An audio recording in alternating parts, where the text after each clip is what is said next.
नमस्ते, जय श्री राम, राधे राधे। देखिए सर, आज का जो सब्जेक्ट है ना वो सच में इम्पोर्टेंट है। क्यों? क्योंकि सर अगर आप सांसारिक जीवन जीने वाले एक सामान्य से इंसान हो, भाई अगर आपको साधु संत नहीं हो, संसार के साथ जी रहे हो, सोसाइटी के साथ जी रहे हो, तो आपके लिए सच में इम्पोर्टेंट है सब। क्यों? क्योंकि बात है पैसों की, और पैसा किसे बुरा लगता है सर? पैसों की जरूरत किसे नहीं है। और मेरा मानना है साहब, मेरा तो यहाँ तक मानना है कि शायद ही कोई ऐसा बंदा हो जिसके दिमाग में यह सवाल कभी ना कभी ना आया हो कि यार और कितना सहना है भाई, कब किस्मत साथ देगी, अब कितना दुख देखना है, कब भाग्य बदलेगा।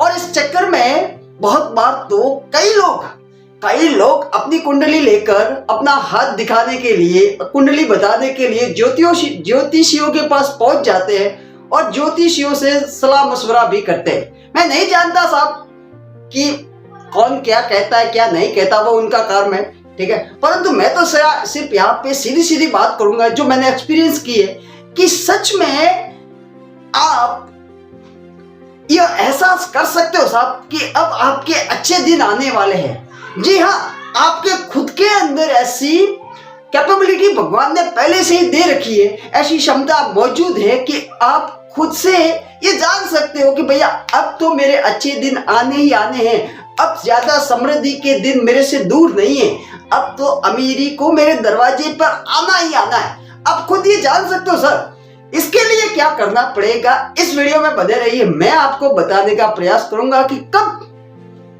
ऐसा आपको महसूस होता है कि भैया अब मेरी किस्मत बदलने वाली है।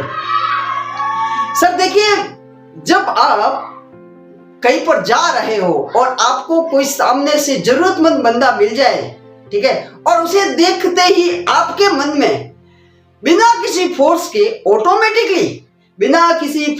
ऑटोमेटिकली उसे देखकर आपके मन में यह भावना आती है ना कि यार काश मेरे पास ज्यादा पैसा होता तो शायद मैं इसकी कुछ मदद कर पाता।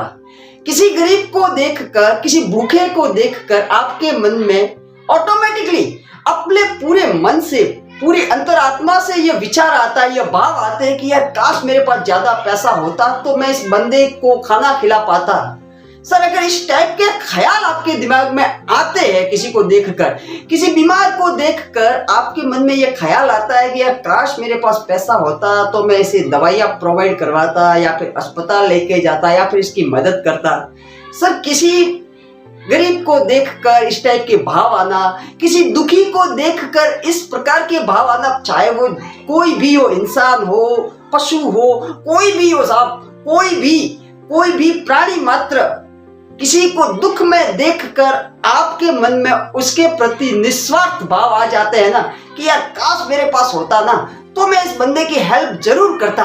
तो यकीन मानिए सर, यकीन मानिए अब समृद्धि, अमीरी और संपदा आपसे ज्यादा दूर नहीं है, क्योंकि अब आप सृष्टि के एक ऐसे ऑटोमेशन में काम कर रहे हो जहां पे आपको समृद्धि मिलनी ही मिलनी है। क्योंकि अब आप है ना खुद सिर्फ अपने या अपने परिवार के लिए या फिर सिर्फ अपने बच्चों के लिए नहीं सोच रहे हो सर, अब आप सबके लिए सोच रहे हो, सबके लिए। सर एक कुतिया होती है ना, वो भी अपने पिल्लों के लिए इधर उधर से चार घर में घूमकर रोटी का जुगाड़ तो वो भी करके अपने बच्चों को खिलाती है साहब। सर खुद के लिए जीना और खुद के बारे में ही हमेशा सोचना, खुद के परिवार तक ही सीमित सोच वाला आदमी है ना, वो कितना भी प्रयास भी कर लेना तो इतनी समृद्धि उसे मिलना शायद मुश्किल है।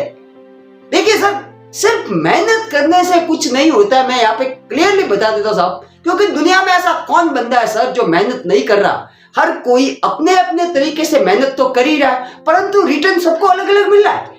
सर आपने देखा होगा कोई बंदा पूरे दिन भर मजदूरी करता है, दिहाड़ी करता है, और उसे 300 रुपया, 350 रुपया, बड़ी मुश्किल से 400 रुपया दिहाड़ी में मिलते हैं सर। और कुछ लोग ऐसे भी हैं जो सिर्फ 2-3 घंटे काम कर रहे हैं और 3 से 4,000, 5,000 रुपए तक कमा रहे हैं। सर क्यों इतना बड़ा फर्क? क्यों सर, क्यों? क्या वो कोई अलग काम कर रहे हैं, वो भी स्मार्ट वर्क कर रहे हैं, हालांकि मेहनत वहां पर भी है, ऐसा नहीं है कि स्मार्ट वर्क में मेहनत नहीं करनी पड़ती, वहां पे आपको मेंटली करनी पड़ती है, परंतु करनी तो पड़ती है। देखिए फिजिकली करो या मेंटली करो, मेहनत तो करनी पड़ती है, परंतु रिटर्न सबको अलग अलग मिल रहा है। जो आपको भुगतान मिल रहा है ना मेहनत का, वो सबको अलग अलग मिल रहा है। ऐसा क्यों होता है? तो सर ये सिर्फ होता है हमारे नियत की वजह से। और जहां तक मैं समझता हूं साहब, जब आपकी नियत, आपका इंटेंशन दूसरों के लिए कुछ करने का हो, जब आप खुद की लाइफ से, खुद के परिवार की लाइफ से ऊपर उठकर दूसरों के लिए भला करने की आपकी नियत बन जाती है, आपका इरादा नेचुरली ऐसा बन जाता है ना कि आप दूसरों के जीवन में वैल्यू ऐड कर पाओ, या फिर दूसरों को खुशियां दे सको, या फिर किसी ठंड में ठिठुरते हुए आदमी को देखकर आपके मन में दया आती है और उसे शॉल आप लाकर देने की सोचते हो सिर्फ, या फिर ऐसी भावना आती है आपके मन में। भले आपकी करंट कंडीशन ये है कि आप नहीं दे सकते लाकर, परंतु अगर ऐसी भावना अगर आपके अंदर आती है ना, उस ठिठुरते हुए आदमी को देखकर, उस भूखे मरते हुए किसी बच्चे को देखकर उसे भोजन करवाने की भावना आपके अंदर आती है ना, सच्चे मन से, बिना किसी फोर्स के, बिना सोचे ऑटोमेटिकली, सर बिना सोचे ऑटोमेटिकली अगर आती है ना, तो मैं बता देता हूं साहब कि अब समृद्धि आपसे ज्यादा दूर नहीं है। और अगर सोच के आप ये काम करते हो ना, तो भी अच्छा है, तो भी आप समृद्धि के रास्ते पे कदम बढ़ा चुके हो। अगर जानबूझ के सोच के भी करते हो, तो भी आप समृद्धि के रास्ते पर ही हो।